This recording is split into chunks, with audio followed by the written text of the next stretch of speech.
Hey, Miss Scribble here, and today I'm going to be showing you how to draw a baby snowy owl. And be prepared because this is a very messy project. We'll be using charcoal for this tutorial, and I'll be walking through each of the materials that we'll be using today, and I don't want to waste any more time, so let's get started.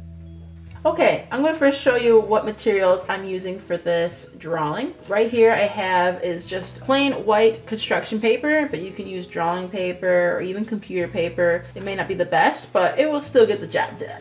I'm using General's brand charcoal, and you're going to need a couple different things. These are just compressed charcoal bricks. I just have a jumbo one right here. This is just General's charcoal pencil.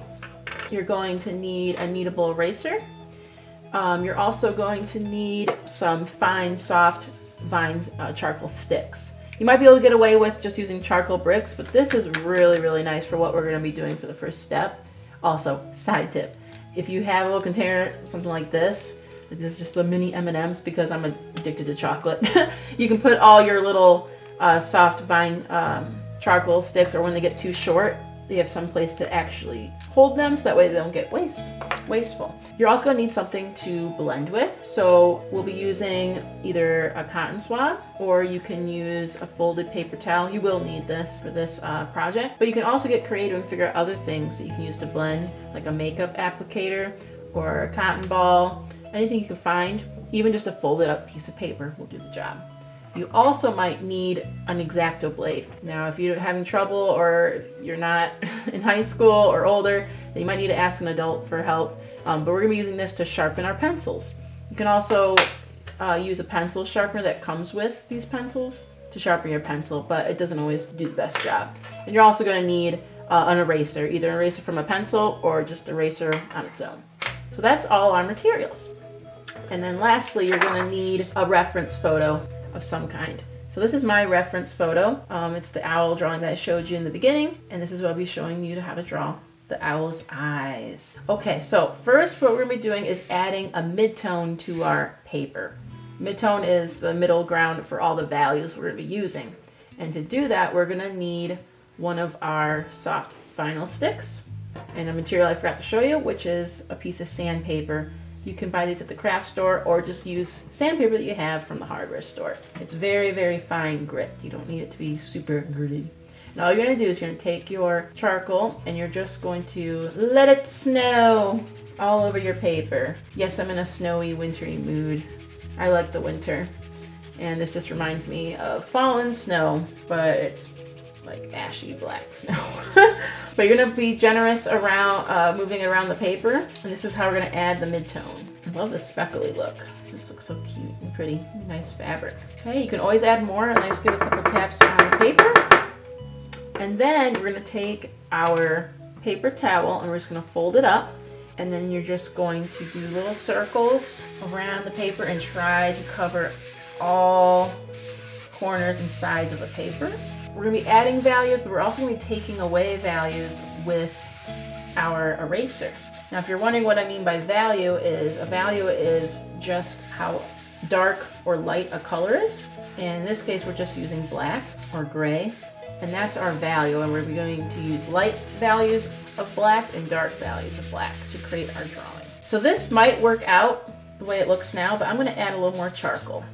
So I'm going to add a little bit more, getting more closer to the corners. And yes, this is very messy, so be prepared to get your hands dirty and possibly your clothes, but it all comes out. However, if it doesn't come out, I don't want to see any emails saying that you didn't get charcoal on your clothes.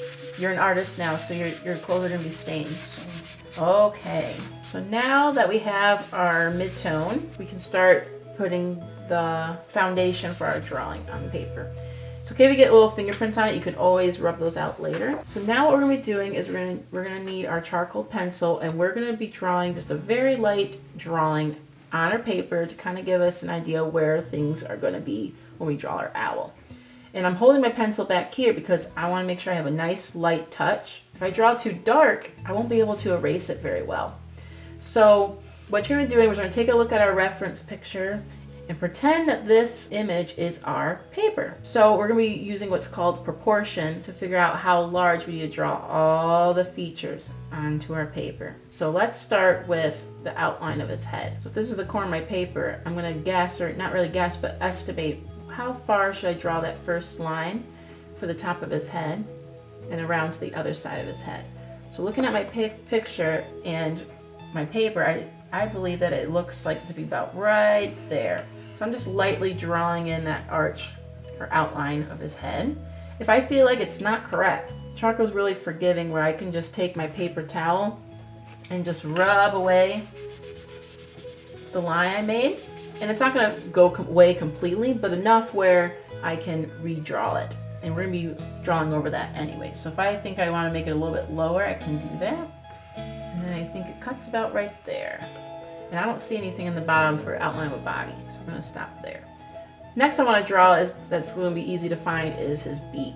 If I notice the end of the beak is almost to the bottom of the paper, and then the top of his beak, if I was going to draw a line and it was going to touch the top of his beak, it's just off center of the picture.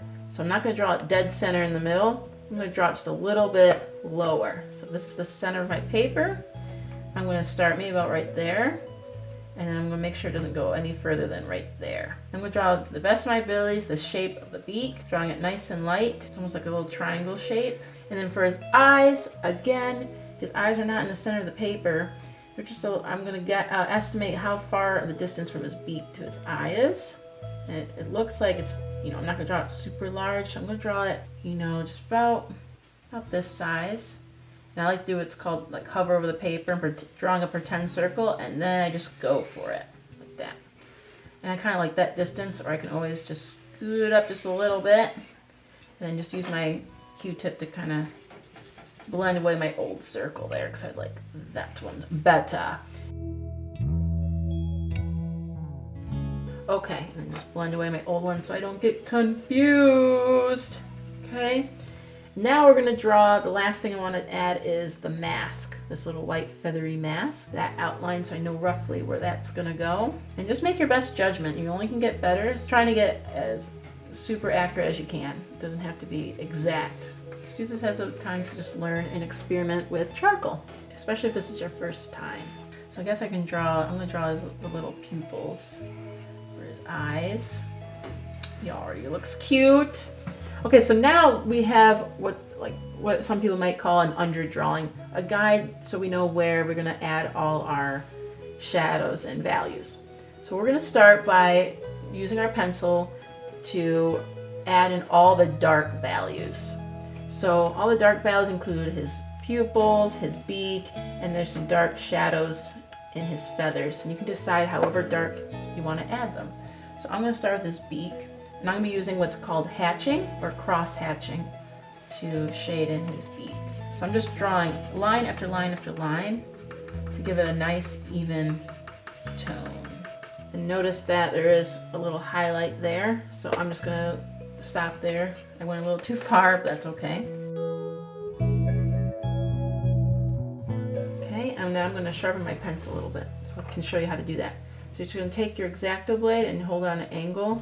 And you're just chipping away your pencil and a little bit of the charcoal. And this helps also if you need like a nice point on your pencil. You can just chip away the charcoal. There we go. Okay, now I'm going to add there's some dark values around his eyes. I'm just going to keep going, and you can pause the video when you're ready to continue on after you add all your dark values. As I keep going here, drawing all the dark values, and what we're going to be doing is creating our texture. And some of this you might discover we're just trying to make the idea of the texture that we're creating. So I notice that his feathers there's like outlines of his little feathers. So I just want to show that a little bit on the front of his face, but I might not go and fill up this entire top of his head with these shapes for his feathers, but I just want to show just the idea that this is a feathered creature. You might notice like also in your picture that there's also like other indications of featheriness, I don't know, feather like shapes, but we might not have to draw every single strand. We're going to make the impression of the texture. So you make your own call of what you want to show in your drawing.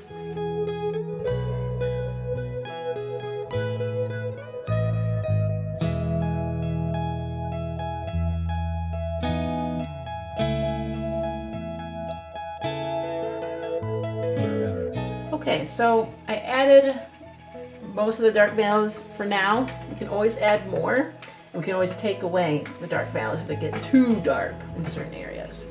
So, oh, I forgot his eyes. So let me just shade in the circles for his eyes.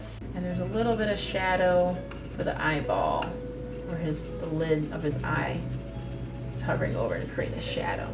Okay, so now that we have all the dark values, we're going to add all the light values. So that includes his mask, and there's little white indications on his feathers, the shine on his beak, and there's a little bit of white feathers over there. So what we're going to be using is our eraser to do the opposite, so to speak. We're taking away the values. So what we're going to do is we're going to use our kneading eraser, and you can get it into a shape that you want. And what I mean is, if you're going to knead out all the values, that's what I'm doing to kind of take away a lot of the charcoal buildup from this eraser. And then what you can do is kind of squeeze an edge on this eraser, so that can be the strands of our feathers. And we're just going to go back and we're going to add some feathers. You might have to keep molding it to get that edge, and we're just going to follow how the feathers are my reference. It doesn't again, it doesn't have to be exact. You can give it the impression that you want it to look. This is your picture. You can make it stylized. My goal for this video is to show you a variety of techniques on how to draw using a reference. You can also use an eraser, and I actually cut this eraser so it has like a nice edge to it with the X-Acto blade. So I can go back and I can use my eraser to get even more brighter tones. And if you don't want to get fingerprints on your paper, you can use a scrap piece of paper to kind of hold your paper. And I like how the eraser, the knead eraser, and the eraser offer different things. Now to get the mask to get lightened up a lot quicker, we can also use a knead eraser as a blob to press and remove values. But I want to do it everywhere because there is some shadows. So I'm just going to do in areas that look the most white. And again, you might have to keep kneading your eraser. So I'm going to keep going here.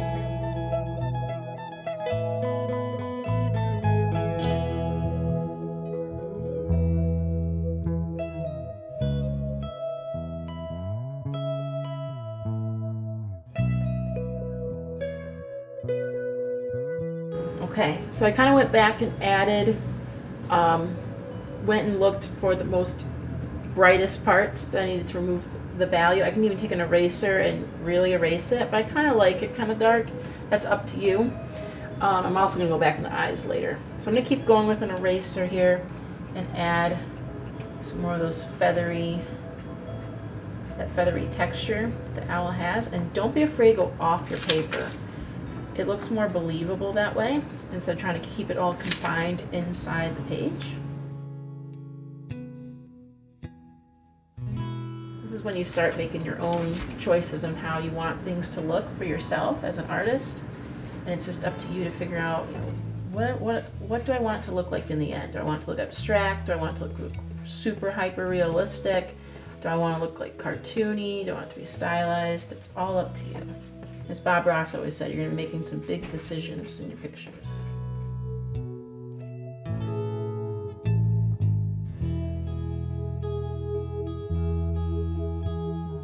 And I'm going to go back with my charcoal pencil to get kind of more of that, the shadows are more from these strands that are casting on his face. So we'll see. I really like how fluffy he's starting to look, the mask is. One thing that we can also use is our Q-tip to kind of blend in some spots to really make it look almost out of focus or just very soft. The Q-tip and your paper towel or the makeup applicator is what makes things look very soft like. So for example, I might take a break here on the mask, because I jump around a lot. And I might get bored with the mask and want to jump into his eyes. So if you see, I'm going to use the Q-tip here to blend out the shadow I have for his eyeball. And notice how that charcoal, that rough charcoal, blended right into his eye. So I can add a little bit more to make it more defined. So this makes it look more three-dimensional, but then use my Q-tip to soften his eyes. Because in my picture, you can't really see the shadow there, but it's just very subtle enough, so I want to make sure I keep that subtleness in his eyes. Just to have enough shadow. And again, I'm going to take my kneaded eraser and kind of brighten up his eyes a little bit because they're not that dark. So I'm just going to lighten up the bottom, keeping that midtone, so it goes light, midtone, and then the core shadow.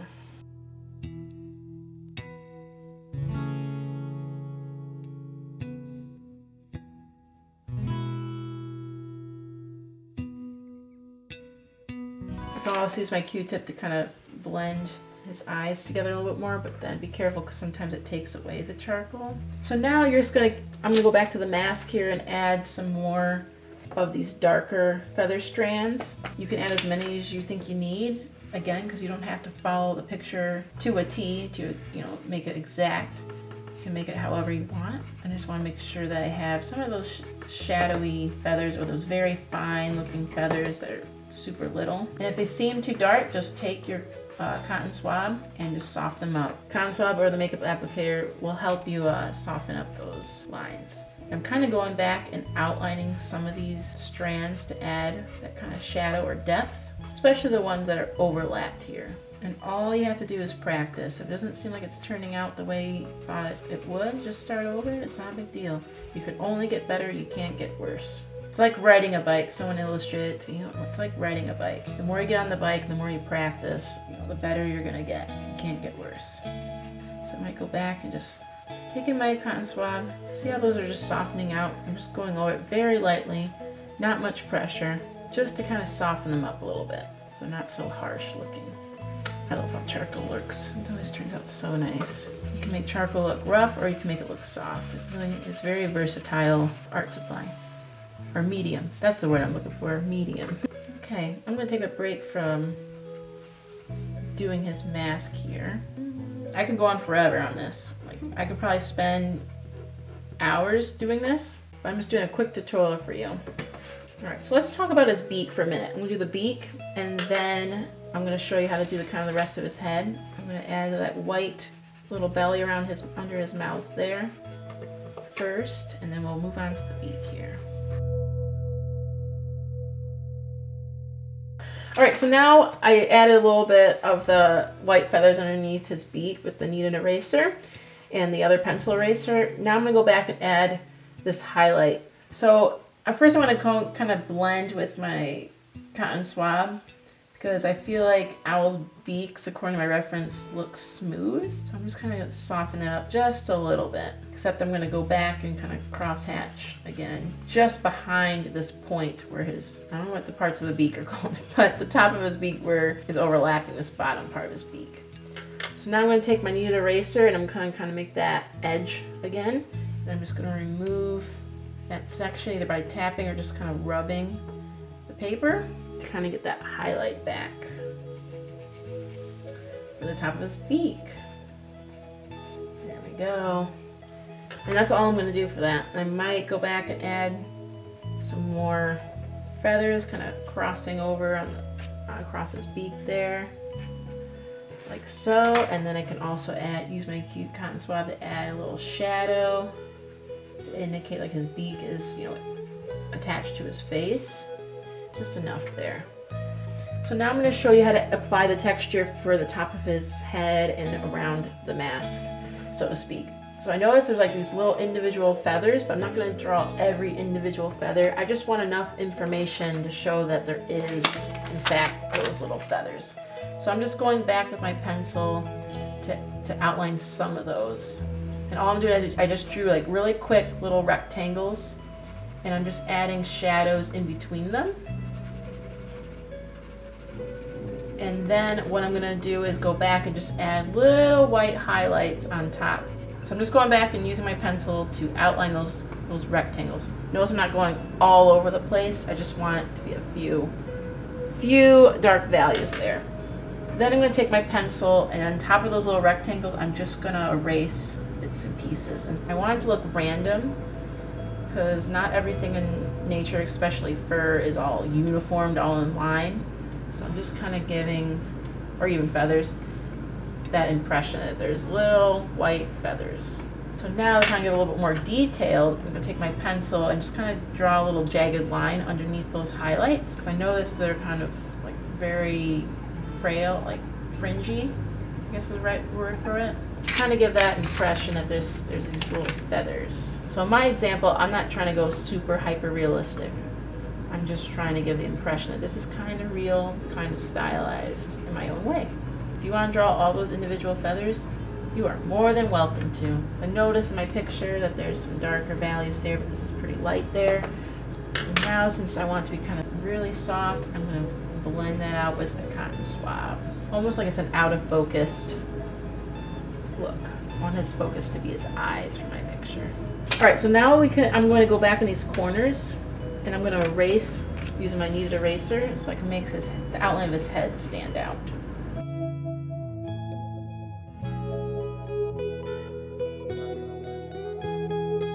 Now, I don't want it to be that sharp of a line that's erased. So all I'm going to do is I'm going to add some either hatching or just a little scribble there on the edge of his head. And I'm just going to use my cotton swab to smooth it out.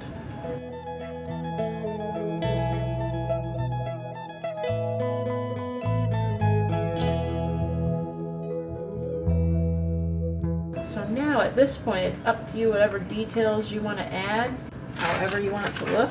And I can keep, like I said, I can keep going if I want to, but I'm going to stop here and I'm just going to show you really quick how to add a highlight to your eyes for your owl. And then I'm going to call this done. Okay, so for this highlight for his eyes, if you want to add like a reflection, just take your little eraser or even your kneaded eraser, and I'm just going to add just a little white circle there. You can even just add like a streak. You can even do crescent shape or a little arc in his eyes to show that there is a light source reflecting off his eyes. And there you have it. There's our snowy baby owl. So there you have it. I'm so glad you decided to join me in drawing this baby snowy owl. I hope you had fun working with charcoal and getting a little messy today.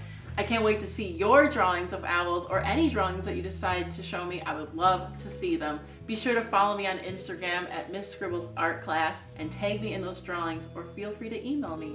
Happy New Year, happy scribbling, bye. So I might just jump and be like, and there you have it. You always see those like memes, it's like, how to draw like, you know, a face. It's like, draw this, draw that, and it's like, all right, see you later. And there you have it, and it's like a face. It's like, you didn't show me anything. Be sure to tag me in those drawings in Instagram. I'm so